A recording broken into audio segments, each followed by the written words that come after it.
So welcome back again. तो देखिए ये वाली वीडियो में जो कि हमारा लेक्चर नंबर 7 रहेगा regarding your unit 4 that is electricity. So इसको हम पढ़ रहे हैं and we have seen the various concepts. Last lecture में हमने कंडक्टर्स वगैरह देखे कि कंडक्टर्स हमारे पास क्या होते हैं, इंसुलेटर्स क्या होते हैं, फिर रेजिस्टेंस रेजिस्टिविटी, ये सब चीज़ें हमने देखी हैं। नाउ सुपर कंडक्टिविटी की हम बात करेंगे। सुपर कंडक्टिविटी क्या होती है, मैसनर इफेक्ट क्या होता है, फिर इसी लेक्चर में हम बेसिकली एनालिसिस करेंगे जो हमारे पास टाइप्स ऑफ रजिस्टर्स होते हैं या फिर टाइप्स ऑफ कॉम्बिनेशन हमारे पास होते हैं, सीरीज पैरेलल, वो सब चीज़ें हम देखेंगे। नाउ अगर हम सुपर कंडक्टिविटी की बात करें, बेसिकली लास्ट लेक्चर में आपने देखा भी हमारे पास कि कंडक्टर क्या होता है एंड हमारे पास इंसुलेटर क्या होता है। इंसुलेटर हमारे पास क्या होता है, कंडक्टर में आपने देखा बेसिकली कंडक्टर की अगर मैं बात करूं, एक कंडक्टर में हमारे पास जो रेजिस्टिविटी है वो क्या होगी, वो हाई होगी हमारे पास। एंड जो हमारे पास कंडक्टिविटी रेजिस्टिविटी क्या होगी, रेजिस्टिविटी हमारे पास लो होगी एंड जो कंडक्टिविटी है वो हाई होगी। नाउ इंसुलेटर की अगर हम बात करें, इंसुलेटर में हमारे पास जो रेजिस्टिविटी है वो काफ़ी ज़्यादा हाई होती है एंड कंडक्टिविटी जो है वो लो होती है, कंडक्टिविटी जो है वो लो होती है। नाउ सुपर कंडक्टिविटी, जो मटेरियल ये प्रॉपर्टी अकायर करेगा या ये प्रॉपर्टी शो करेगा, दैट इज सुपर कंडक्टिविटी, उसको हम बोलेंगे सुपर कंडक्टर। यानी कि उस टाइप के कंडक्टर को हम बोलेंगे सुपर, यानी कि सुपर से भी ऊपर, सुपर कंडक्टिविटी। देखिए कंडक्टर, कंडक्टर हमने कब बोला, जब रेजिस्टिविटी कम होगी कंडक्टिविटी ज़्यादा होगी। देयरफॉर सुपर कंडक्टर क्या होगा, जिसमें जो रेजिस्टिविटी है वो बिल्कुल कम कितनी हो सकती है हमारे पास, रेजिस्टिविटी। सो रेजिस्टिविटी कंडक्टर में कम, अब कितनी कम हो सकती है, ज़ीरो। एंड जो रेजिस्टिविटी होगी इसमें, रेजिस्टिविटी हमारे पास काफ़ी ज़्यादा हाई होगी, यानी कि हम बोल सकते हैं इनफाइनाइट, जो कंडक्टिविटी है वो क्या होगी, इनफाइनाइट, बट जो रेजिस्टिविटी है वो ज़ीरो होगी। देयरफॉर सुपर कंडक्टर हमारे पास, सुपर कंडक्टर में हमारे पास रेजिस्टेंस ज़ीरो, कामा रेजिस्टिविटी भी ज़ीरो। सो दो चीज़ें आपको याद रखनी है, रेजिस्टेंस भी ज़ीरो और रेजिस्टिविटी भी ज़ीरो, किसमें, सुपर कंडक्टर में। नाउ हमारे पास टेम्परेचर का इफेक्ट हमने देखा कि जितना हम टेम्परेचर को क्या करेंगे, टेम्परेचर को बढ़ाएंगे, हमारे पास जो रेजिस्टेंस है या फिर रेजिस्टिविटी है कंडक्टर्स की अगर हम बात करें, बेसिकली कंडक्टर्स में रेजिस्टेंस क्या है, बढ़ जाती है। टेम्परेचर अगर हम कंडक्टर्स में घटाएं, सो होता क्या है, रेजिस्टिविटी घट जाती है। सो टेम्परेचर गिराने पे कंडक्टर्स में रेजिस्टेंस विल डिक्रीज या फिर रेजिस्टिविटी विल डिक्रीज। एंड कितनी कम होगी, there will be some temperature, कोई ना कोई टेम्परेचर ऐसा होगा जिस पे जो रेजिस्टेंस हमारी है वो ज़ीरो आके वो आके कहाँ पहुँचे, ज़ीरो। यानी कि बेसिकली हम क्या कर रहे हैं, हम टेम्परेचर क्या कर रहे हैं, टेम्परेचर कम कर रहे हैं, रेजिस्टेंस कम होगी एंड एक पॉइंट ऐसा आएगा कि जो रेजिस्टेंस है और रेजिस्टिविटी है वो कितनी हो जाएगी, ज़ीरो। सो ये किसी ना किसी टेम्परेचर पे होगी। लेट दैट टेम्परेचर हमारे पास जो है, दैट टेम्परेचर जिस पे ये हमारे पास रेजिस्टिविटी या फिर रेजिस्टेंस ज़ीरो हो जाती है किसी भी कंडक्टर की, जिसको हम सुपर कंडक्टर बोलेंगे, उस टेम्परेचर को बोला जाता है TC, यानी कि क्रिटिकल टेम्परेचर। इनकी जिस टेम्परेचर पे रेजिस्टेंस या फिर रेजिस्टिविटी कहाँ पे आके पहुँचे, ज़ीरो पे आके पहुँचे, so critical temperature, it is that temperature at which resistance या फिर resistivity of a conductor become zero. So conductor की जो रेजिस्टिविटी है वो ज़ीरो बन जाती है एंड जो कंडक्टर हमारे पास होता है, it behaves like a super conductor. So ये किस में कन्वर्ट हो जाता है, ये सुपर कंडक्टर में कन्वर्ट हो जाता है एंड इस टेम्परेचर को हम बोलते हैं क्रिटिकल टेम्परेचर। समझ में आया होगा, क्रिटिकल टेम्परेचर हमारे पास क्या है एंड हमारे पास जो सुपर कंडक्टिविटी है, सुपर कंडक्टिविटी क्या होती है, सुपर कंडक्टर होता क्या है। सो ये चीज़ आपको क्या करनी है, ये चीज़ आपको ध्यान में रखनी है। नाउ आगे बढ़ते हैं, बात करेंगे हम मैसनर इफेक्ट की। मैसनर इफेक्ट, नाउ ऑब्जेक्टिव आपसे पूछा जाए कि बताइए मैसनर इफेक्ट जो हमारे पास है ये किन में शो होता है। ये बेसिकली हमारे पास सुपर कंडक्टर्स में शो होता है। किन में शो होता है, सुपर कंडक्टर्स में।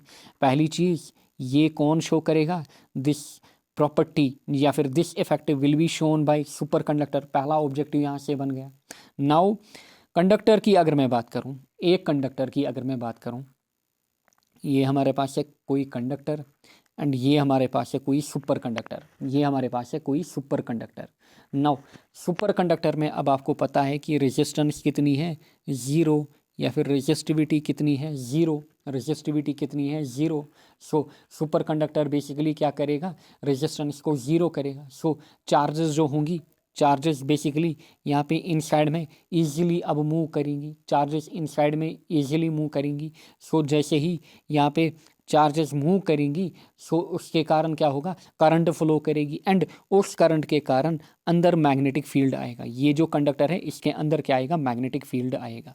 नाउ अगर हम बात करें एक कंडक्टर की, कंडक्टर में जब हम फील्ड लाइन्स पास करते हैं सो वो ऐसे जाती हैं, कौन सी field lines, magnetic field lines, वो ऐसे जाती हैं। बट अगर हम एक सुपर कंडक्टर की बात करें, क्योंकि इसमें अपना मैग्नेटिक फील्ड आया होगा चार्जेस के मोशन के कारण, नाउ अगर आप क्या करोगे, अगर इस super conductor, wait a second, now अगर इस सुपर कंडक्टर को आप कहाँ रखोगे, मैग्नेटिक फील्ड में, ये magnetic field line I but ये ऐसे जाएगी, ये रिपल होगी, ये मैग्नेटिक फील्ड आई, ये ऐसे जाएगी, ये मैग्नेटिक फील्ड आई, ये ऐसे जाएगी, ये मैग्नेटिक फील्ड आई, ये ऐसे जाएगी। क्यों, क्योंकि इसमें अंदर अपना मैग्नेटिक फील्ड प्रोड्यूस हुआ होगा एंड वो क्या करेगा, वो इस बाहर वाली मैग्नेटिक फील्ड को रिपल करेगा। So this will be the effect. And इस इफेक्ट को बेसिकली, ये जो इफेक्ट आपको दिख रहा है कि magnetic field lines are repelled by internal magnetic field of a conductor, इसी को हम बोलते हैं मैजनर इफेक्ट। क्या हम बोलते हैं, मैजनर इफेक्ट, या फिर expulsion of magnetic lines of force from A super conductor when it is cooled below the critical temperature, इसको हम क्या बोलते हैं, इसी को हम बोलते हैं मैजनर इफेक्ट। मैजनर इफेक्ट के लिए जो टेम्परेचर होना चाहिए that should be less than critical temperature, इनकी क्रिटिकल टेम्परेचर से कम होना चाहिए। ये भी ऑब्जेक्टिव बनेगा, ये भी ऑब्जेक्टिव यहाँ से बनेगा एंड अगेन एक और ऑब्जेक्टिव यहाँ से बनेगा। ये जो मैग्नेटिक इफेक्ट है ये शो करता है कि जो सुपर कंडक्टर्स हैं they are diamagnetic in nature. आगे आपको मैग्नेटिक मटेरियल्स पढ़ने हैं हमारे पास, फेरोमैग्नेटिक सबस्टांस क्या होती हैं, डायामैग्नेटिक क्या होती है, पैरामैग्नेटिक क्या होती है। सो ये बेसिकली हमारे पास होती हैं डायामैग्नेटिक, वहीं पे आपको बेटर वे में समझ आएगा ये चीज़। बट फिलहाल आप याद रखें कि डायामैग्नेटिक चीज़ या फिर डायामैग्नेटिक मटेरियल हमारे पास क्या होता है। So this is all about magnetic effect and super conductivity. I hope आपको अच्छे से समझ में आया होगा। आगे बढ़ते हैं, जो हमारे पास लास्ट लेक्चर में कुछ क्वेश्चंस रह गए थे उनको हम यहाँ पे करेंगे।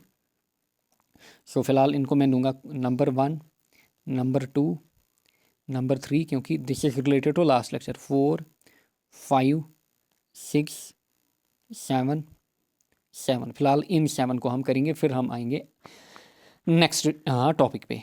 क्योंकि जितने आप, मेन एम है आपका, जब आप एग्ज़ाम में जाओगे वहाँ से आपको थ्योरी तो लिखनी नहीं है, वहाँ से आपको कैलकुलेशन तो लिखनी नहीं है, वहाँ से आपको ऑब्जेक्टिव्स करने हैं। एंड जितनी ऑब्जेक्टिव प्रैक्टिस आप करके जाओगे, टॉपिक वाइज देख के जाओगे, या फिर टॉपिक से रिलेटेड अगर आपको फॉर एग्जांपल 4-5 क्वेश्चन भी मिलते हैं किसी टॉपिक के रिलेटेड, या फिर 2-3 भी, आपको एक आइडिया मिल जाता है कि किस टाइप के क्वेश्चन पूछे जाएंगे एग्जाम में। नाउ देखिए, depending on the electrical conductivity choose the odd one from the following. So इस टाइप के क्वेश्चन भी एग्जाम में बनते हैं, ऑड वन आउट।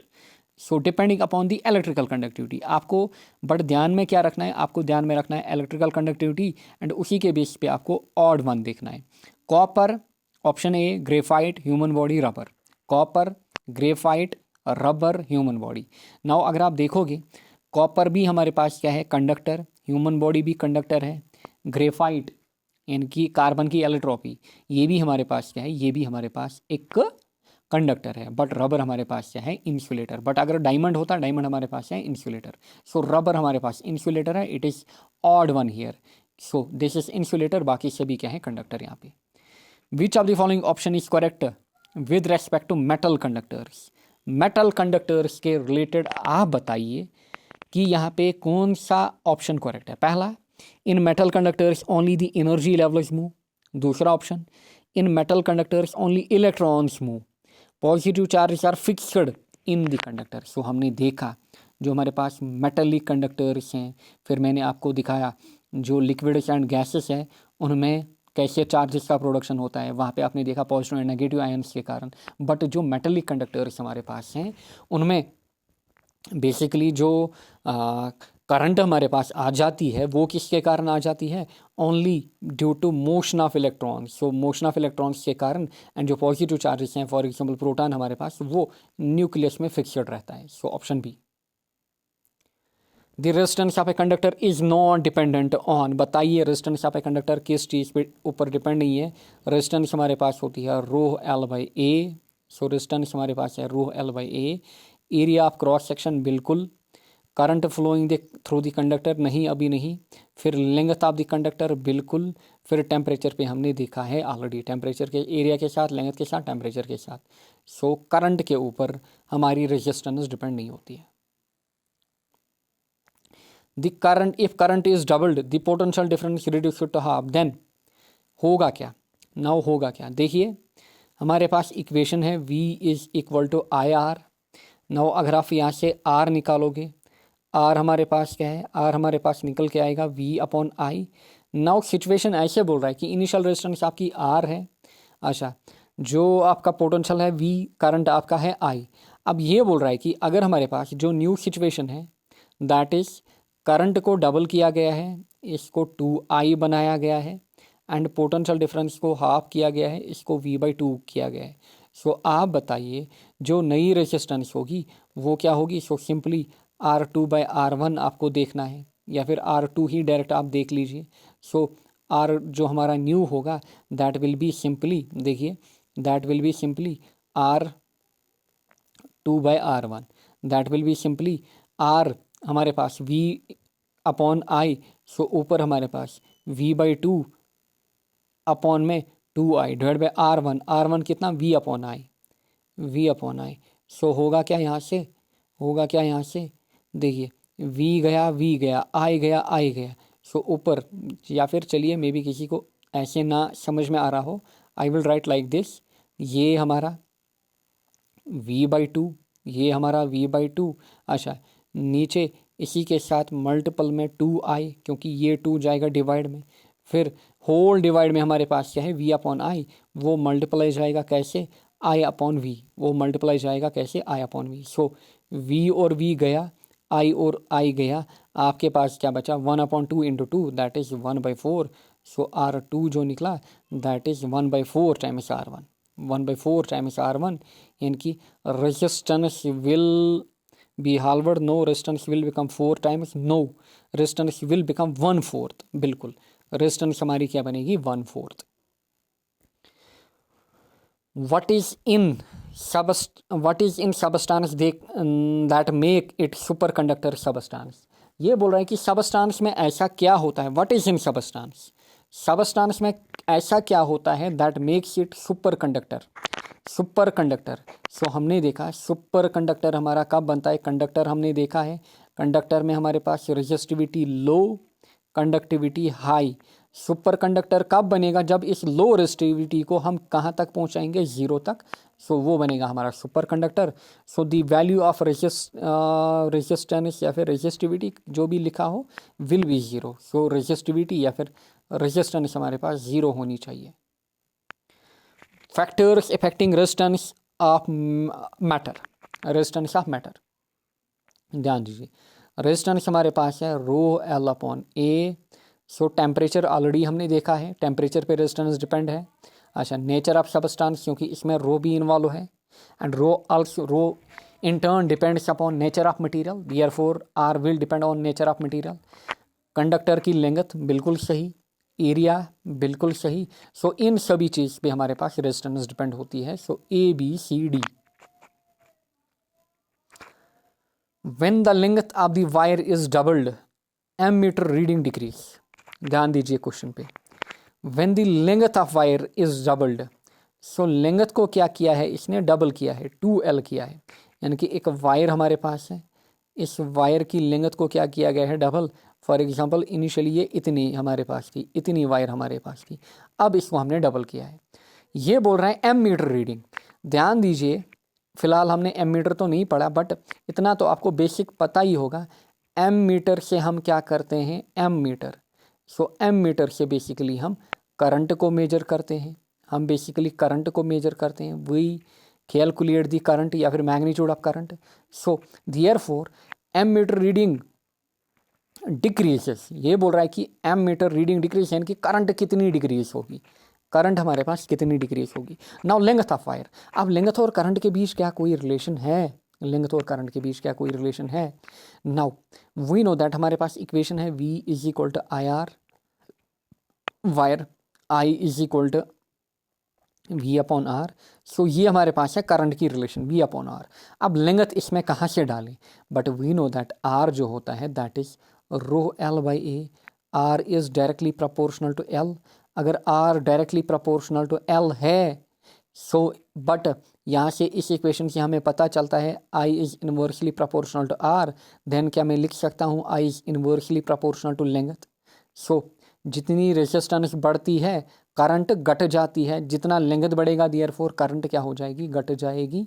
एंड कितनी घट जाएगी, अगर हमने लेंथ डबल की है, लेंथ हमने डबल की है। सो देखिए अगर हमने इस इक्वेशन को देखिए पहले, अगर हमने लेंथ डबल की है यानी कि L हमारा 2L बन गया है, बताइए रेजिस्टेंस कितनी बनेगी, दैट विल बी 2R। अगर रेजिस्टेंस हमारे पास 2R बन गई है so I is inversely proportional to R, so this will be 2R हमारे पास।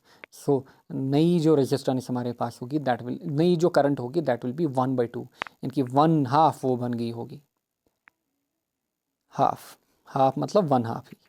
सो हाफ यहाँ पे करेक्ट रहेगा। नेक्स्ट हम बात करेंगे अब सर्किट के बारे में। हमारे पास ओपन सर्किट, क्लोज्ड सर्किट क्या होता है, सर्किट एलिमेंट्स हमारे पास कौन से होते हैं, एंड देन हम बात करेंगे resistances in series and parallel, जहाँ से आपसे ढेर सारे क्वेश्चन पूछे जाते हैं। नाउ ध्यान दीजिएगा, ध्यान दीजिएगा, सर्किट हमारे पास क्या होती है, सर्किट बेसिकली सिंपल भाषा में एक पाथ हमारे पास होती है। सर्किट हमारे पास क्या होती है, एक पाथ, एंड इस पाथ के थ्रू हमारे पास जो आई है दैट इज करंट वो फ्लो करती है। हमारे पास क्या है, करंट फ्लो करती है इस पाथ के थ्रू।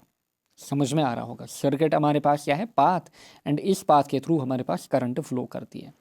नाउ जो सर्किट हमारे पास है इट कैन बी ओपन या फिर क्लोज्ड सर्किट।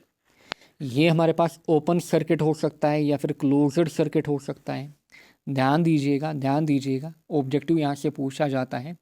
अगर मैं ओपन सर्किट की बात करूँ, देखिए ओपन सर्किट, जो यहाँ पे आपको ओपन सर्किट भी दिख रहा है, क्लोज्ड सर्किट, यहाँ पे एक लैंप लगा हुआ है, यहाँ पे भी लैंप लगा हुआ है, दिस इज स्विच यहाँ पे, या फिर की आप इसको बोलिए।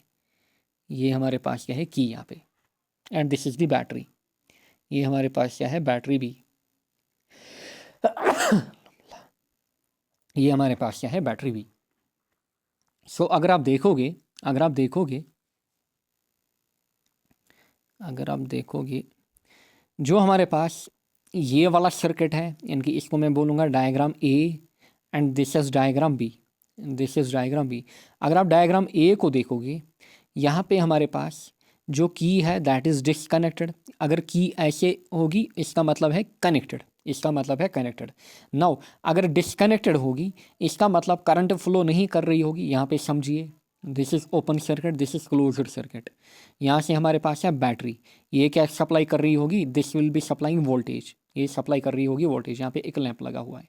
नाउ देखिए ये जो वायर है इसका कनेक्शन यहाँ पे नहीं दिया गया है, इसका कनेक्शन यहाँ पे नहीं दिया गया है, यानी कि ये क्या की गई है, कट की गई है।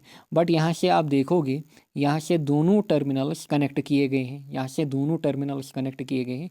यहाँ से खाली एक ही टर्मिनल आपको दिखेगा बैटरी का कनेक्टेड विथ लैंप, दूसरा यहाँ पे कनेक्टेड नहीं है। सो आप बताइए क्या इस केस में लैंप ग्लो करेगा, आप बोलोगे नहीं, नहीं। सो ऐसे केस में लैंप ग्लो नहीं करेगा। यहाँ पे आपको दिख भी रहा होगा लैंप ग्लो कर रहा है, लैंप ग्लो कर रहा है मतलब करंट फ्लो हो रही है। देयरफॉर जब भी हमारे पास एक क्लोज्ड सर्किट होता है, जब भी हमारे पास एक क्लोज्ड सर्किट होता है, इस क्लोज्ड सर्किट में हमारे पास जो करंट है वो फ्लो करती है। क्या इसमें करंट फ्लो करेगी ओपन सर्किट में, नहीं। आप बोलोगे इसमें करंट ज़ीरो, तो जो लैंप हमारे पास है ये कहाँ से ग्लो करेगा, जब हमारे पास करंट ही ज़ीरो है, लैंप विल नॉट ग्लो। इतना आपको ध्यान में रखना है। सो यहाँ पे आप बोलोगे सिंपली क्लोज्ड सर्किट में current is not equal to zero. बस ये ऑब्जेक्टिव आपको याद रखना है, I is not equal to zero, I equal to zero. So open circuit की डायग्राम आपको ऐसी भी मिल सकती है, अलग अलग डायग्राम्स आपको मिल सकती है। सो आपको ध्यान में रखना होगा। सो बेसिकली लैंप ग्लोज, इसका मतलब current is not equal to zero, कुछ ना कुछ करंट फ्लो हो रही है। यहाँ पे लैंप इज नॉट ग्लोइंग, इसका मतलब current zero. So this is open and closed circuit. Now these R circuit components. Circuit में हमारे पास क्या क्या कंपोनेंट्स हो सकते हैं, ढेर सारे कंपोनेंट्स हैं, बट ये वो कंपोनेंट्स हैं जो ज़्यादातर हम यूज़ करते हैं। नाउ देखिए, इनके डायग्राम्स भी एग्जाम में पूछे जाते हैं, एटलीस्ट इनको 2-3 बार आप देखिएगा, गो थ्रू करिएगा, आपके माइंड में ये फिक्स हो जाएंगे। नाउ अगर हम स्विच की बात करें, स्विच की अगर हम बात करें, ऐसे आपको यहाँ पे एक स्विच मिलेगी, देखिए ऐसे, या फिर बेसिकली आपको ऐसे भी दिया जा सकता है स्विच को, ऐसे ऐसे भी दिया जा सकता है, दिस इज़ ओपन। एंड अगर ऐसे दिया होगा, this is closed switch, closed switch. ध्यान दीजिएगा, ध्यान दीजिएगा, ये हमारे पास है, wait a second, this is key या फिर स्विच बोलिए, this is closed switch, this is open switch. Open मतलब अगर स्विच ओपन है, ये घर वाला ओपन या क्लोज नहीं है, आप स्विच को ओपन, कोई बोलता है आपको बिजली ऑन करो, आप क्या करते हो, आप ओपन करते हो या फिर ऑन करते हो। यहाँ पे वो ऑन ऑफ नहीं है, यहाँ पे ओपन मतलब करंट बिल्कुल फ्लो नहीं होगी, यानी कि कनेक्शन नहीं है। क्लोज्ड मतलब यानी कि कनेक्शन लगा हुआ है दोनों के बीच में। एंड जो स्विच हमारे पास है, या फिर इसको हम ऐसे शो करते हैं, this is an open switch. अगर क्लोज्ड होगी वो फिर ऐसे शो होगी, यानी कि वो इसके साथ कनेक्टेड होगी, वो बेसिकली क्या होगी, इसके साथ कनेक्टेड होगी। देन सेल, अगर हम सेल की बात करें, सेल में आपको ऐसे दिखेगा, एक पॉजिटिव टर्मिनल, एक नेगेटिव टर्मिनल, ये हमारी सेल होगी। दिस इज़ बैटरी, ये हमारे पास क्या होगी, बैटरी। या फिर ऐसे भी बैटरी कभी कभार होती है, ऐसे ऐसे भी कभी कभार बैटरी बनाई जाती है, ऐसे भी बैटरी, या फिर ऐसे भी आपको बैटरी का सर्किट डायग्राम मिलेगा। फिर लैंप देखिए, लैंप को हम ऐसे भी बनाते हैं, या फिर कभी कभार लैंप को हम ऐसे भी शो करते हैं, लाइक दिस, ये हमारे पास है, this is also a lamp, ऐसे शो किया होगा, ये भी लैंप हमारे पास है। एंड यहाँ पे जो आपको दिख रहा है, ये भी लैंप हमारे पास है। So this is also a lamp, दोनों को बना के रखिएगा, दिस इज़ लैंप, ये भी हमारे पास है लैंप। नेक्स्ट ये हमारे पास है फ्यूज़, ये आपको दिख रहा है यहाँ पे, दिस इज़ फ्यूज़, ये है फ्यूज़ यहाँ पे। दिस इज़ वोल्ट मीटर हमारा, ये हमारे पास क्या है, वोल्ट मीटर। दिस इज़ हमारा ammeter, this is thermistor, this is हमारा रजिस्टर। एंड कभी कभार रजिस्टर को ऐसे भी शो किया जाता है, एक डब्बा लिया जाता है, फिर यानी कि रेक्टेंगल, फिर यहाँ से ऐसे वायरिंग। सो ये भी रजिस्टर है, ये भी रजिस्टर है, इसमें और करके लिखिएगा, क्योंकि इनको एग्ज़ाम में पूछा जा सकता है एंड पूछा जाता भी है। स्विच को आप ऐसे लिखना, ऐसे या फिर ऐसे, फिर लैंप को भी ऐसे लिखना एंड रजिस्टर को भी ऐसे। फिर कैपेसिटर की अगर हम बात करें, कैपेसिटर तो आपने देखा ही, इसमें क्या होते हैं, पैरेलल प्लेट्स होते हैं या फिर पैरेलल टर्मिनल्स होते हैं, this is a capacitor. And capacitor and cell में यही डिफरेंस है, सेल में आपको पॉजिटिव नेगेटिव लिखा भी होगा, एंड एक बड़ा टर्मिनल होगा एंड एक छोटा टर्मिनल होगा, ध्यान रखिएगा। फिर हमारे पास दिस इज डायोड, ये हमारे पास डायोड की फिगर है। दिस इज एलईडी, इसमें 2 एरोज ऐसे होंगे outward. And this is photo diode, this इसमें एरोज इनवर्ड होंगे, मतलब ये इंडिकेट कर रहा है कि सनलाइट अंदर आ रही होगी या फिर सोलर एनर्जी। फिर ये हमारे पास है Zener diode. And this is the figure of inductor, या फिर किसी बुक में ऐसे भी होगा, ये हमारे पास क्या है, इंडक्टर, ये हमारे पास क्या है, इंडक्टर। क्योंकि आपको LCR सर्किट यानी कि AC सर्किट देखना है, वहाँ पे आपके पास L होगा, दैट इज़ इंडक्टर, वहाँ पे आपके पास कैपेसिटर होगा C, वहाँ पे आपके पास रजिस्टर R होगा। सो इनको अपने माइंड में फिक्स करिए, इनको अपने माइंड में फिक्स करिए, दीज आर इम्पॉर्टेंट। देखिए एक बार फिर से स्विच, ध्यान दीजिए, ध्यान दीजिए, स्विच, सेल, बैटरी, डायग्राम पे battery, lamp, fuse, voltmeter, ammeter, thermistor, resistor, capacitor, diode, LED. LED में ध्यान रखिएगा, अच्छा एलईडी से बेसिकली क्या आती है, एनर्जी बाहर की ओर, यहाँ से एनर्जी अंदर की ओर। अच्छा photo diode, Zener diode and inductor, आपका ध्यान दीजिए। अच्छा कुछ और भी हमारे पास है, अच्छा यहाँ पे क्या क्या आपने देखा, इलेक्ट्रिक सेल आपने देखी, बैटरी कॉम्बिनेशन ये तो आपने देखा, प्लग की या फिर स्विच ऑपरेशन, स्विच स्पेशली कौन सा, ओपन। देखिए अभी मैं जो आपको बोल रहा था, ओपन स्विच आपको ऐसे दिखती है, क्लोज्ड स्विच आपको ऐसे दिखेगी, this is closed switch. Wire joint आपको ऐसे दिखेगा, क्रॉस वायर जॉइंट यानी कि जहाँ पे वायर आपस में टच नहीं हो रही होंगी, ये एक वायर जा रही है, दूसरी वायर ऐसे शो होगी, यानी कि इनके बीच जॉइंट नहीं है, ये जुड़ी हुई नहीं है। फिर इलेक्ट्रिक बल्ब मैंने बोला आपको, ऐसे भी बल्ब शो होगा कहीं पे, या फिर अभी आपने देखा ऐसे भी क्रॉस करके बल्ब शो होगा आपके पास, ऐसे भी बल्ब आपके पास शो होगा।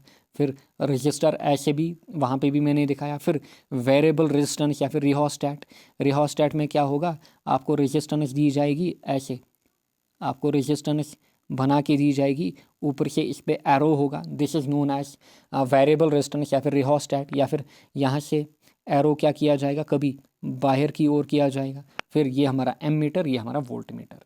सो इन सर्किट कंपोनेंट्स को आपको ध्यान में रखना है, यहाँ से ढेर सारे क्वेश्चन पूछे जाएंगे आपके एग्जाम में भी। Next is resistance in series and resistance in parallel. Resistance in series and resistance in parallel. Now देखिए हम इतना डीप या फिर डेप्थ में क्यों पढ़ रहे हैं। अगर आप देखोगे आपका सिलेबस 40 मार्क्स में है एंड आपको 4 सेक्शन दिए गए हैं, 4 सेक्शन। नाउ पहला चैप्टर इज़ वेरी इजी, उसको मैं एक 1 शॉट में भी या फिर 2 या 3 वीडियोज़ में भी ख़त्म कर सकता हूँ। दूसरा एंड तीसरा आपका आकिब सर चला रहे हैं। फोर्थ चैप्टर इज इलेक्ट्रिसिटी, ज़्यादा वेटेज आपका 3 एंड 4 में रहेगा। 3 में ये मानिए कि इसमें 15 प्लस एंड जो 4 है इसमें 12 प्लस, सो 12 प्लस क्वेश्चन आपके खाली इलेक्ट्रिसिटी या फिर जो हमारे पास इलेक्ट्रिसिटी, इसमें इलेक्ट्रिसिटी, मैग्नेटिज्म, एसी वगैरह, इन सब को आप मानिए कंबाइन करके 12 मार्क्स आपसे पूछे जा रहे हैं।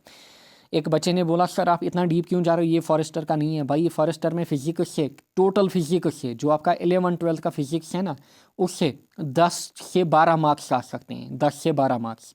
यहाँ पे खाली जो इलेक्ट्रिसिटी वाला पोर्शन है दैट इज़ आपका, आप ये मानिए आपका इलेक्ट्रोस्टैटिक्स, करंट इलेक्ट्रिसिटी, फिर मैग्नेटिज्म, फिर आपका एसी, इन 4 चैप्टर से यहाँ से 12 प्लस मार्क्स आएंगे। वहाँ पे पूरे फिजिक्स में 11, 12, 9, 10 फिजिक्स में 10 to 12 मार्क्स आएंगे। बताइए फिर इस चैप्टर में तो डीप जाना ही होगा। सो टेंशन ना लें, पढ़ते जाएं आप। Next is resistance in series, resistance in series and parallel, यानी कि combination of resistors, combination of resistors, combination of resistors. अब कॉम्बिनेशन ऑफ रजिस्टर्स में आपसे सिंपल क्वेश्चन तो नहीं डालेगा कि बताइए रेजिस्टेंस इन सीरीज क्या होती है, R1 + R2। यहाँ पे आप न्यूमेरिकल ज़्यादा एक्सपेक्ट कर सकते हो, यानी कि अगर यहाँ पे 100% क्वेश्चन पूछे जाने की चांसेस हैं, 90% चांस है कि न्यूमेरिकल होगा, 10% चांस है कि थ्योरेटिकल क्वेश्चन पूछेगा। कहाँ से, combination of resistance, that is resistances in series and parallel, resistances in series and parallel. Now series combination को पहले देखते हैं। देखिए गौर से देखिए सीरीज़ कॉम्बिनेशन को, ये हमारा सीरीज़ कॉम्बिनेशन है। मे बी आपको डायग्राम नहीं दिख रही होगी, चलिए मैं साइड में भी बनाता हूँ। ये हमारे पास है, हमारे पास बैटरी कनेक्टेड, यानी कि वोल्टेज इसमें मैं V लिख के रखूँगा, दिस मीन्स इसका बैटरी। फिर यहाँ से हमारे पास वायर कनेक्शंस, फिर यहाँ से रजिस्टर 1, रजिस्टर 2, फिर रजिस्टर 3, ऐसे हमारे पास है। एंड इनके नाम R1, R2 and R3। And यहाँ से जो करंट फ्लो हो रही होगी that will B I, and इनकी जो पोटेंशियल डिफरेंस होगी this will B V1, this will B V2, this will B V3। And ध्यान दीजिएगा ये जो करंट I फ्लो हो रही होगी ये सेम सभी रजिस्टर्स में फ्लो हो रही होगी, यानी कि यहाँ से भी I, यहाँ से भी I करंट, यहाँ से भी I करंट फ्लो हो रही होगी एंड यहाँ से वापस से I आएगी। सो देयरफॉर हम बोल सकते हैं जो हमारे पास रेजिस्टेंसेस इन सीरीज होती है, पहला ही पॉइंट इसमें आप याद रखोगे, वेरी वेरी इंपॉर्टेंट, कि भाई साहब जो करंट हमारी होती है, current denoted by I, current I, current हमारे पास सेम होती है, यानी कि हर एक रजिस्टर के थ्रू या फिर जितनी भी अप्लायंस हमारे पास होंगी हर एक के थ्रू क्या होगी, करंट हमारे पास सेम होगी, करंट हमारे पास सेम होगी। अच्छा, करंट क्या होगी हमारे पास, करंट हमारे पास सेम होगी। फिर वोल्टेज की अगर मैं बात करूं, या फिर पोटेंशियल भी आप बोल सकते हो। क्लास 10th में आप पोटेंशियल बोलते थे, सॉरी वोल्टेज बोलते थे, एंड बेसिकली छोड़िए पोटेंशियल या voltage, one and the same thing. अच्छा, फिर वहाँ जनरली आप वहाँ पे पोटेंशियल बोलते थे क्लास 10th में। सो यहाँ पे हम वोल्टेज ही ज़्यादातर यूज़ करेंगे। वोल्टेज की अगर हम बात करें, वोल्टेज भी या फिर पोटेंशियल ही लिखेंगे, चलिए पोटेंशियल ही लिखेंगे। पोटेंशियल की अगर मैं बात करूँ, पोटेंशियल वी हमारे पास क्या होगा, डिफरेंट, V1 V2 V3, यानी कि हर एक रजिस्टर के अक्रॉस जो पोटेंशियल होगा दैट विल बी डिफरेंट। ये ऑब्जेक्टिव्स पूछे जाएंगे, ध्यान दीजिए, ये ऑब्जेक्टिव्स पूछे जाएंगे। रेजिस्टेंस इन सीरीज क्या same, current. Resistance in series क्या डिफरेंट, पोटेंशियल। क्या डिफरेंट है, पोटेंशियल। क्या डिफरेंट है, पोटेंशियल। अच्छा, नाउ रेजिस्टेंस इन सीरीज आपको कहाँ पे दिखती है, रेजिस्टेंस इन सीरीज आपको कहाँ पे दिखती है, या फिर इसके यूज़। एक हमारे पास है यूज़ की अगर मैं बात करूँ, इसका यूज़ ये भी ऑब्जेक्टिव्स में पूछा जाता है। रेजिस्टेंस बॉक्स की अगर हम बात करें, जो हमारे पास रेजिस्टेंस बॉक्स होते हैं उनमें सीरीज कॉम्बिनेशन लिया जाता है, या फिर जो डेकोरेटिव बल्ब्स होते हैं, डेकोरेटिव बल्ब्स, जैसे आप शादी वगैरह में देखते हो, SHADI शादी, जैसे आप शादी वगैरह में देखते हो, वहाँ पे आप देखते हो फॉर एग्जांपल एक लंबी सी पाथ होती है, लंबी पाथ, एंड यहाँ से बल्ब्स चमक रहे होते हैं। या फिर जैसे आप क्रिकेट स्टेडियम्स वगैरह में देखते हो, लंबी सी पाथ होती है, यहाँ पे साइड में बल्ब्स होते हैं, एंड ये बल्ब्स क्या होते हैं, डेकोरेटिव होते हैं, अलग अलग इनमें क्या होता है, अलग अलग लाइटिंग, अलग अलग कलर्स के लाइट्स इनमें आते हैं। बेसिकली इन सब को क्या किया जाता है, इन सब को एक ही वायर से कनेक्ट किया जाता है, इन सबको बेसिकली एक ही वायर से कनेक्ट किया जाता है। सो देयरफॉर शादियों में या फिर जो भी फंक्शंस वगैरह होती हैं जहाँ पे आप डेकोरेटिव बल्ब्स वगैरह देखते हो, वो हमेशा याद रखिएगा कि वो हमारे पास क्या होते हैं, सीरीज कॉम्बिनेशन होते हैं। क्या होते हैं, सीरीज कॉम्बिनेशन। अच्छा, पैरेलल आपको कहाँ पे दिखता है, आपके घर में, वहाँ पे आपको पैरेलल कॉम्बिनेशन ही दिखेगा। क्लियर।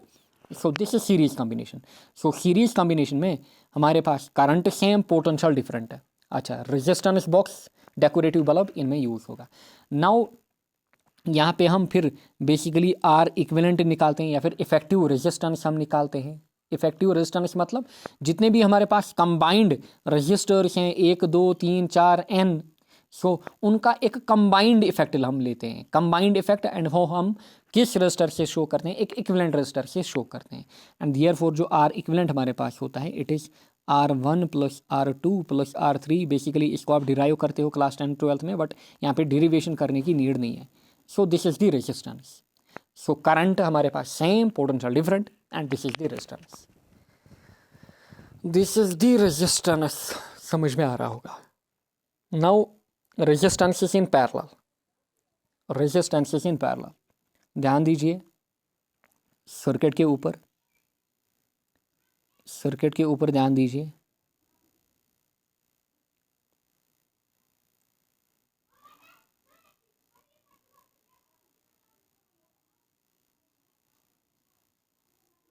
एंड जितने भी एस्पेरेंट्स एलिजिबल हैं इस पोस्ट के, they are from medical background, telecommunication, क्योंकि आपका 12th में साइंस होना चाहिए। नाउ अगर आप देखोगे, देयरफॉर बेसिक नॉलेज तो आपको होगी, आपको ये पता नहीं की नीड नहीं है कि V क्या है, I क्या है, R क्या है, ये क्या मैंने बनाया। सो this is a parallel combination, this is a parallel combination. Let this is register 1, ये R2 एंड ये R3। नाउ ध्यान दीजिए, जब यहाँ से करंट आई जाएगी करंट आई, जैसे ही करंट इस जंक्शन पे पहुँचेगी, यहाँ से 3 पाथ्स निकल रहे हैं। सो करंट क्या होगी, डिवाइड होगी भाई साहब, यहाँ से I1 जाएगी, यहाँ से I2 जाएगी, यहाँ से I3, यानी कि जो टोटल करंट होगी हमारे पास वो क्या होगी, I1 + I2 + I3, यानी कि करंट सेम नहीं होगी, बट पोटेंशियल अगर आप देखोगे, पोटेंशियल इस रेजिस्टर के अक्रॉस भी V होगा, इसके अक्रॉस भी V, इसके अक्रॉस भी V। सो यहाँ पे बेसिकली हमारे पास पोटेंशियल सेम होगा। यहाँ पे क्या था, करंट सेम, पोटेंशियल डिफरेंट। अच्छा, पोटेंशियल कितना होगा, पोटेंशियल यहाँ पे V1 + V2 + V3 होगा हमारे पास। अच्छा, यहाँ पे बताइए, देयरफॉर हम क्या लिखेंगे पैरेलल कॉम्बिनेशन में, पैरेलल कॉम्बिनेशन में सीधा सीधा हम लिखेंगे कि भाई साहब यहाँ पे पोटेंशियल क्या है, पोटेंशियल V हमारा सेम है, पोटेंशियल V हमारा सेम है।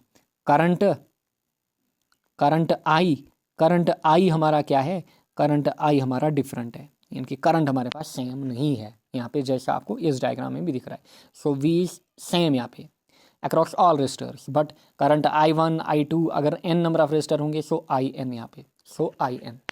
दीज आर इंपॉर्टेंट पॉइंट्स, ध्यान में रखिए, ऑब्जेक्टिव्स आपके बनेंगे। Potential same, current different. Therefore now अगर हम एग्जाम्पल की बात करें या फिर यूज़ की बात करें, पैरेलल कम्बिनेशन आपको कहाँ पे दिखेगा, हमारे घर में डोमेस्टिक सर्किट्स में। डोमेस्टिक सर्किट में आगे जाकर हमें जब वायरिंग वगैरह पढ़नी है वहाँ पे हम देखेंगे इसकी एप्लीकेशन वगैरह, क्यों हम सीरीज़ कहाँ पे लेंगे, पैरेलल कहाँ पे लेंगे, इनके बेनिफिट वगैरह।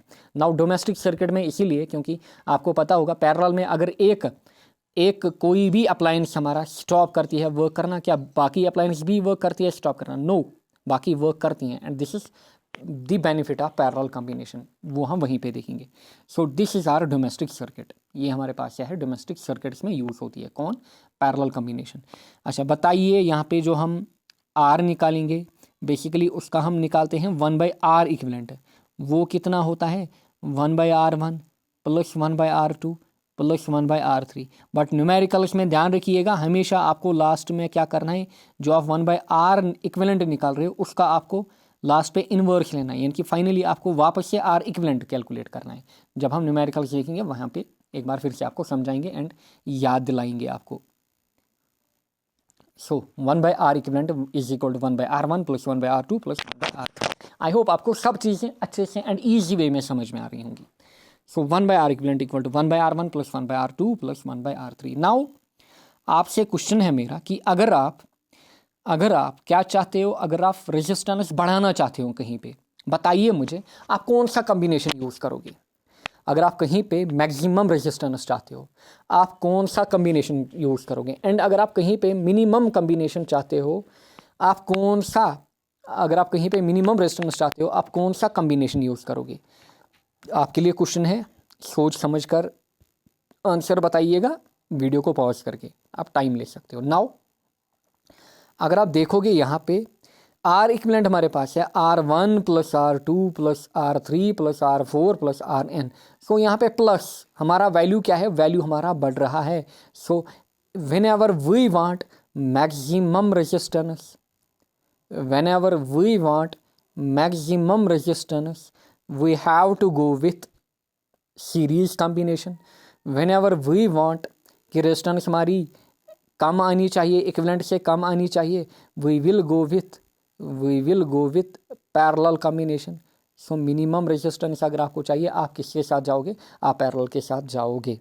मैक्सिमम अगर आप चाहिए आप किसके साथ जाओगे, आप बेसिकली सीरीज के साथ जाओगे। So this is all what we need to solve question, इतनी नॉलेज आपको होनी चाहिए resistance in series and resistance in parallel में, इतनी नॉलेज आपको होनी चाहिए ताकि हमारे सारे क्वेश्चंस बने जो कि रेजिस्टेंस के ऊपर पूछे जाते हैं, सो नोट डाउन करिए, आप चीज़ें नोट डाउन करिए, एंड ये सब चीज़ें तो ऑलरेडी आपने नोट डाउन की होंगी, स्क्रीनशॉट लेकर कुछ और लेकर, या फिर बेटर वे है अगर आप चीज़ों को ज़्यादा देर तक दिमाग में रखना चाहते हो, बेटर वे है कि अपने नोट्स खुद से बनाओ, ये PDF के झंझट में मत पड़ो। अगर आप टाइम दे रहे हो, आप का एम है नहीं हमें ये करना ही करना है, इस एग्ज़ाम में सिलेक्शन लेनी ही लेनी है, अगर आपने जॉब भी छोड़ दी है कुछ और भी किया है, तब आप ढंग से मेहनत करिए। वन लास्ट टाइम 12 क्वेश्चन हैं अभी हमारे पास, आप कहीं ना जाए, बने रहें। देखिए, use of signal in an electric circuit, अच्छा use of signal in an electric circuit, it is indicated by, आपको सिंपली बेसिकली ऊपर आपको डायग्राम दी गई है, यहाँ से इसमें एरो ऐसे रखा गया है, आपको बोल रहा है कि इलेक्ट्रिक सर्किट में ये बेसिकली किसको इंडिकेट करता है, rheostat, resistor, wire joint, electric cell. ध्यान दीजिए, वापस आइए, सेल देखिए कैसे हमारे पास है, अच्छा सेल कैसे हमारे पास है, रजिस्टर हमारे पास कैसे है, अच्छा वायर का जॉइंट ऑफ ए वायर कैसे हमारे पास है, दिस इज जॉइंट, ये हमारे पास है जॉइंट। फिर वेरिएबल रेजिस्टेंस या फिर रिहोस्टैट देखिए कैसे हमारे पास है, दिस इज दी रिहोस्टैट जो आपको दिख रहा है। सो ये हमारे पास क्या है, रिहोस्टैट। सो बताइए रिहोस्टैट। इसी टाइप से मैंने एक क्वेश्चन यहाँ पे लिया है, अदर जो भी हमारे पास अदर आपको डायग्राम में यहाँ पे दिख रहे हैं, इनको भी किसी ना किसी को इनमें भी पूछा गया है, बताइए कौन है क्या है यहाँ पे। सो आपको आइडिया मिल गया होगा कि इनके ऊपर कैसे आपको क्वेश्चन दिया जाएगा, आपको डायग्राम दी जाएगी basically. Next, how many types of connection in electric circuit are. Electric circuit में हमारे पास कितने कनेक्शन अवेलेबल होते हैं, 2, 3, 4, 1। सो हमारे पास कनेक्शन 2 ही होते हैं, इधर we can do series connection या फिर हम क्या कर सकते हैं, या फिर हम पैरेलल कनेक्शन कर सकते हैं। सो कितने कनेक्शन हमारे पास, 2। द इलेक्ट्रिक सर्किट कॉन्सिस्ट्स ऑफ, बताइए इलेक्ट्रिक सर्किट में हमारे पास क्या क्या होता है, इसमें हमारे पास क्या क्या होता है, ध्यान से देखिए इलेक्ट्रिक सर्किट में हमारे पास क्या क्या होता है। पहला ऑप्शन इलेक्ट्रिक कंपोनेंट, बिल्कुल। कनेक्टिव वायर्स, बिल्कुल। प्लग कीज, फिलहाल तो ठीक है। अच्छा, इलेक्ट्रिक कंपोनेंट्स, बिल्कुल। कनेक्टिव वायर्स एंड बैटरीज, ये भी ठीक है। Electrical components and connective wires, option D. Electrical component, एक तो इलेक्ट्रिक कंपोनेंट है, फिर कनेक्टिव वायर्स भी हैं, फिर सेल यानी कि बैटरी, फिर प्लग कीज भी है, क्योंकि ये एक कंप्लीट सर्किट को बनाता है। आपके पास कंपोनेंट भी होना चाहिए, फॉर एग्जांपल आपके पास रजिस्टर, फिर आपके पास कनेक्टिंग वायर्स होनी चाहिए, फिर आपके पास क्या होनी चाहिए, बैटरी होनी चाहिए, फिर यहाँ से आपके पास की होनी चाहिए करंट को डालने के लिए, यानी कि I equal 0, I equal not equal to 0 बनाने के लिए। So this makes a perfect या फिर this makes a complete circuit. ये जो कॉम्बिनेशन है इतना आपको मिनिमम चाहिए। इलेक्ट्रिकल कंपोनेंट में से कोई एक कंपोनेंट, फिर कनेक्टिंग वायर्स, फिर बैटरी, फिर प्लग की, इतना तो आपको मिनिमम चाहिए। So option D. A closed and continuous path, a closed and a continuous path of electric current circuit is called, बताइए इसको हम क्या बोलते हैं, path, electric current, electric circuit, mesh loop. So it is basically electric circuit ही की बात हो रही है यहाँ पे। Some resistors are connected in series in this circuit, the value of current through this circuit is, देखिए some resistors are connected in series, question को पढ़िए। The value of current through this circuit, फिर आपको बोलना है किसका value, current का value. Remains the same, increases, decrease, halves. So ये हमारे पास है लेट सीरीज कॉम्बिनेशन, ये हमारे पास है सीरीज कॉम्बिनेशन। ये करंट आई, ये करंट आई, ये करंट आई ही आएगी, सो सभी के थ्रू आई ही आएगी। So current remains the same. The resistance of given circuit in ohm is, पहले तो आपको ये पहचानना है कि कैसे हमारे किस टाइप का सर्किट हमें दिया गया है। दिस इज है सीरीज सर्किट, एंड सीरीज में हमारे पास R equivalent is equal to R1 plus R2 plus R3। So therefore 5 और 3 को जोड़ो कितना होता है, 8। 8 और 2 को जोड़ो कितना होता है, हमारा 10 होता है, हमारा 10 होता है। यानी कि 70 में कितना जोड़े कि 17 बने बाबा जी का। सो यहाँ पे हमारा कितना बनेगा, 10 बनेगा। समझ में आया होगा। 17, 16, बाबा जी की बात हुई, 17, 16। 3 resistors of 9 ohm each are connected in parallel. So 3 resistor हमने लिए हैं, एंड इनको हमने किस कॉम्बिनेशन में लिया है, पैरेलल कॉम्बिनेशन में।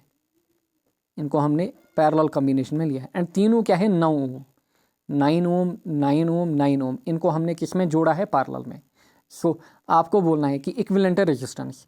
सो बेसिक क्वेश्चंस मैंने लिए हैं ताकि आपको पहले यूज़ करना आए सीरीज एंड पैरेलल। फिर यहाँ से थोड़े 1-2 क्वेश्चंस मे भी लेंथी होंगे, आपको लगेंगे, बट ज़्यादा टिपिकल नहीं है। यही लेवल रहती है JK SSB के एग्ज़ाम्स में या फिर और जॉब एग्ज़ाम्स में।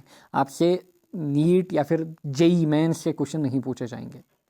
Now 3 resistors of 9 ohm each are connected in parallel, therefore the equivalent resistance, हमेशा ध्यान दीजिएगा आपको क्या निकालना है, resistance in parallel. 1/R equivalent is equal to 1/R1 plus 1/R2 plus 1/R3। So तीनों रेजिस्टर क्या दिए गए हैं, 9 ओम। सो इट इज़ 1/9, 1/9, 1/9। इन 3 को आपको जोड़ना है। सो देखिए 9 नीचे कॉमन, सो ऊपर 1 2 3, सो जब आप इनको ऐड करोगे दिस विल बिकम 3। नीचे 9 क्या है, डिनोमिनेटर इज सेम, सो एक ही हम लिखेंगे इस 3/9। हम क्या निकाल रहे हैं फिलहाल, आर इक्विवेलेंट, बट हमेशा हमें क्या निकालना होता है, आर इक्विवेलेंट। ये गड़बड़ कभी नहीं करना पैरेलल कॉम्बिनेशन में। सो इट इज़ 3 1 इज 3 3 3 इज 9। सो फिलहाल हमारा 1/3 आया क्या, 1/r इक्विवेलेंट। नाउ आपको निकालना है R equivalent, that will come out to be 3। So 3 ohm आपका आंसर रहेगा। सो 3 ओम आपका आंसर रहेगा। समझ में आया होगा, very simple.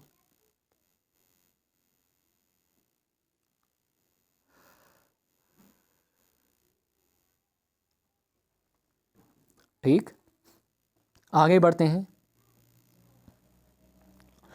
If 4 resistors, 4 resistor of 1/4 ohm, 1/4 ohm are connected in series. ध्यान दीजिए, सीरीज दिमाग में फिक्स करिए, R1 R2 R3 R4, सो सीरीज में है ये।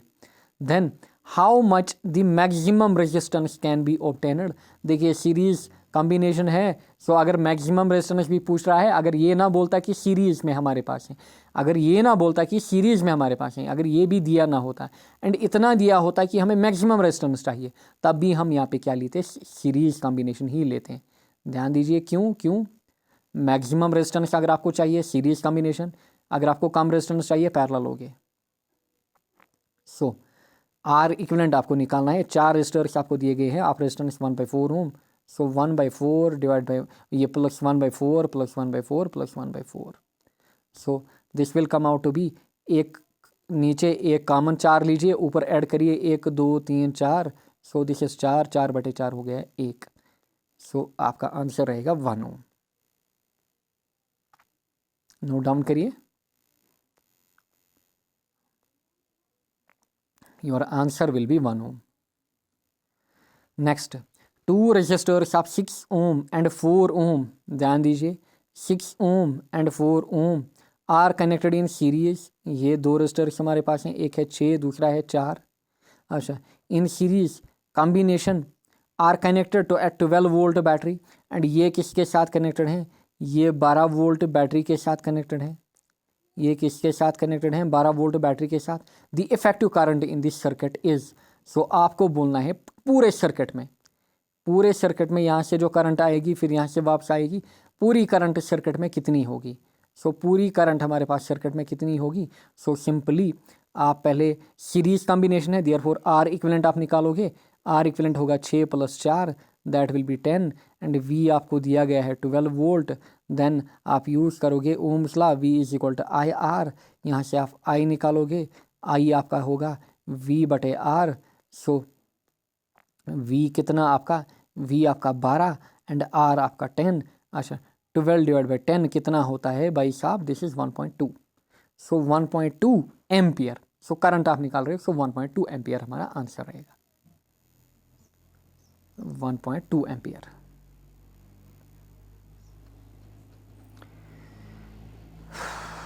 आगे बढ़ते हैं, number 10, 2 resistors R1 and R2 with resistances 2 ohm and 3 ohm respectively are connected in series. एक बार फिर से, R1 R2, R1 कितना 2 ओम, R2 कितना 3 ओम, आर कनेक्टेड इन सीरीज तो ए 15 वोल्ट बैटरी सोर्स। बैटरी कितनी कनेक्ट की गई है, 15 वोल्ट,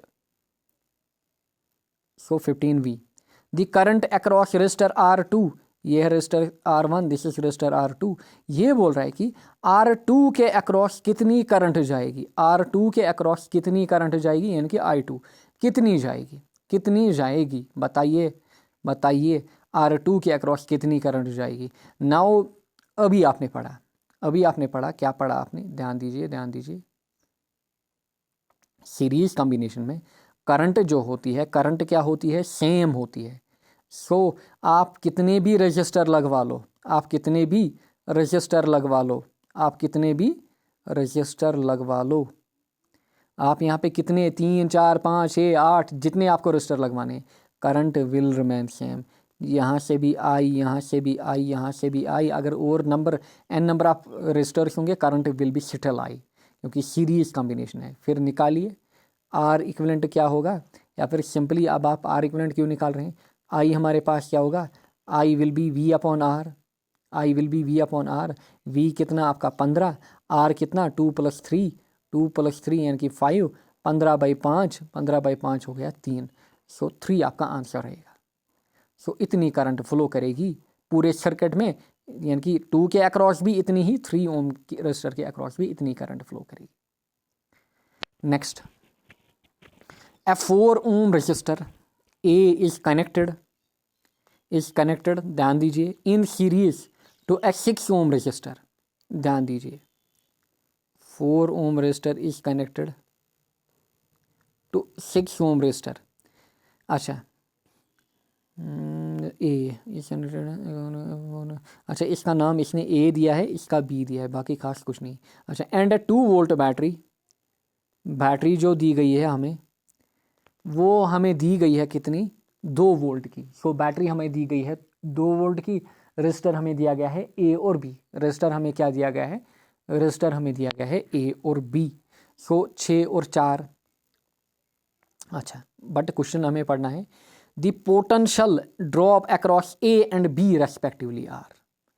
नाउ करंट कितनी आएगी सीरीज कॉम्बिनेशन में, आई पोटेंशियल ड्रॉप इसके अक्रॉस कितना, V1 इसके अक्रॉस V2, क्योंकि पोटेंशियल हमारा अलग अलग होता है, निकालना है हमें V1 V2।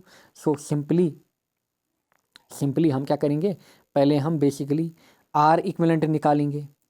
आर इक्विवेलेंट हमारा टोटल कितना सीरीज में है, 4 + 6 हो गया 10 ओम। सो टोटल रेजिस्टेंस हमारे पास है 10 ओम।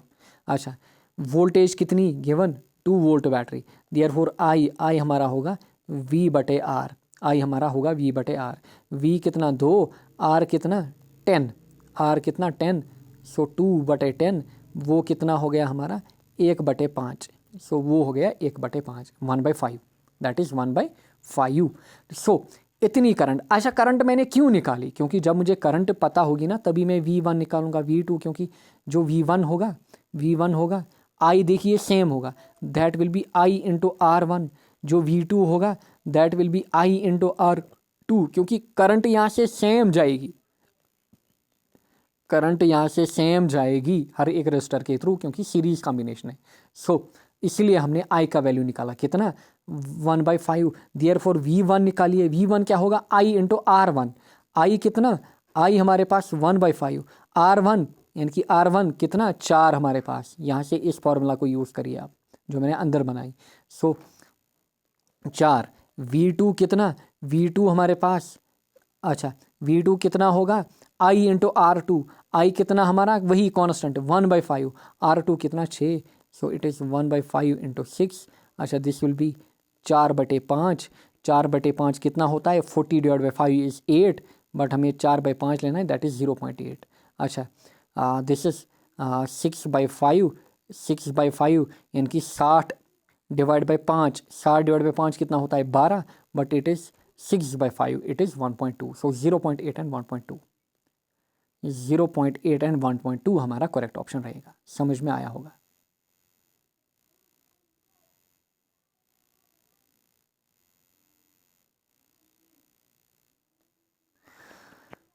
आपको समझ में आया होगा कैसे इस क्वेश्चन को करना था, जहाँ पे आपको पोटेंशियल मांगे, जहाँ पे करंट मांगे, करंट सेम रहेगा सीरीज में, एंड इसका बिल्कुल उल्टा हो जाएगा पैरेलल में। Next and I think last question here, a wire with a resistance of 12 ohm. So R हमारे पास कितना है 12 ohm. A wire with a resistance of 12 ohm is doubled it is radius, यानी कि अगर इसका इनिशियल रेडियस था are, अब इस आर को क्या किया गया है, इसको 2R बनाया गया है। अच्छा, क्वेश्चन क्या बोल रहा है, calculate the new resistance.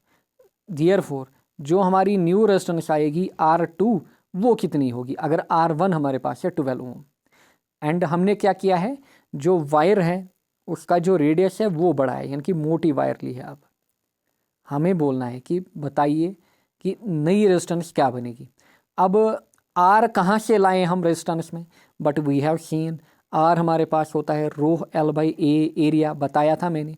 Therefore R is inversely proportional to area, and area हमारे पास होता है पाई आर स्क्वायर।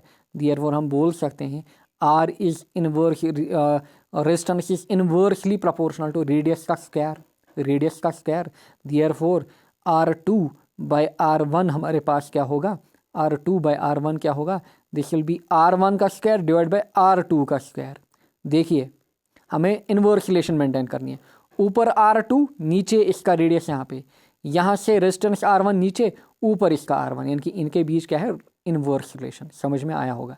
नाउ हमें R2 बेसिकली निकालना है, we have to find R2। अच्छा, R1 कितना हमारे पास था, initial radius late R, R2 को इसने बनाया 2 टाइम्स R, बट हमें स्क्वायर भी लेना है ना भाई साहब, हमें स्क्वायर भी लेना है, शाबाश। सो दिस विल बी हमारे पास R स्क्वायर डिवाइड बाई 2 का स्क्वायर कितना 4, R का स्क्वायर R स्क्वायर गया, आपके पास बचा 1/4 and this is R2/R1। R1 आपको दिया गया है कितना, 12 ओम, R1 आपको दिया गया है 12 ओम, आपको निकालना है R2। So this is 12/4, that is 3 आपका, मामला ख़त्म, 3 आपका। सो इस टाइप के न्यूमेरिकल आप इस एग्ज़ाम में एक्सपेक्ट करना, इस टाइप के हार्ड न्यूमेरिकल नहीं है, बिल्कुल बेसिक न्यूमेरिकल है। इस टाइप के न्यूमेरिकल आप इस एग्ज़ाम में बेस एक्सपेक्ट करना, क्योंकि ये जो एग्ज़ाम्स के क्वेश्चंस में ला रहा हूँ दीज आर 10th बेस्ड या फिर 12th बेस्ड एग्ज़ाम्स, या फिर इसी में ग्रेजुएट बेस्ड एग्ज़ाम्स भी हैं, जो आरआरबी के कुछ एग्ज़ाम्स ग्रेजुएट बेस्ड होते हैं। सो अगर वहाँ पे पूछे जाते हैं, आपके एग्ज़ाम में भी पूछे जा सकते हैं। एंड जनरली होता क्या है, क्वेश्चन का बस कॉपी पेस्ट होता है इधर इधर, क्योंकि क्वेश्चन कहाँ से लाएंगे। और so this is all about this lecture. So lectures को अच्छे से देखिएगा, प्रैक्टिस अच्छे से करिएगा, जितने भी ऑब्जेक्टिव्स आपको मिल रहे हैं, एंड इससे बाहर भी आप प्रैक्टिस कर सकते हैं अगर आप चाहते हो कहीं से भी। Thank you all.